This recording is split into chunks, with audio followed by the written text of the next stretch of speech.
Récit d'un exil forcé en Europe sous la pression de la guerre civile, le livre Si c'était à refaire de la cinéaste ivoirienne Annie Tchélé est un témoignage de la crise politique qui a secoué la Côte d'Ivoire en 2011. Présenté le 12 janvier dernier à Paris en France, l'ouvrage expose des confidences sur un parcours de vie hanté par la sombre période de violence politique vécue par les Ivoiriens et l'Afrique tout entière, luttant contre les intérêts politiques des gouvernants. Donc j'ai été impliquée dans la crise ivoirienne. Au départ, c'est vraiment pour extérioriser ma douleur, pour ne pas sombrer. Écrire, ça m'a permis de ne pas mourir.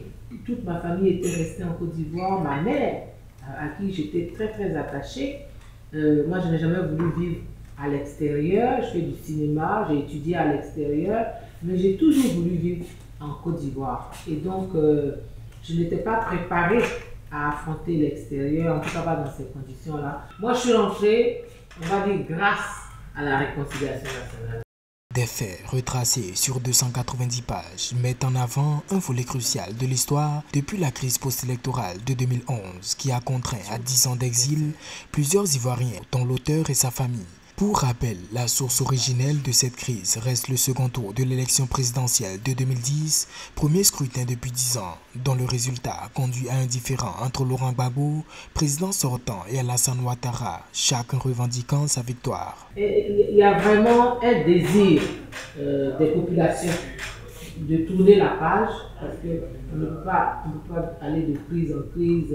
Chaque fois qu'il y a des élections, tu sais qu'il y aura des morts, il y aura des blessés, c'est insupportable. En 2023, il y a encore des élections, alors ça fait peur et tous, on espère que voilà, les politiques vont pouvoir se dépasser. On peut pas, la politique ne peut pas tourner toujours autour des intérêts des mêmes.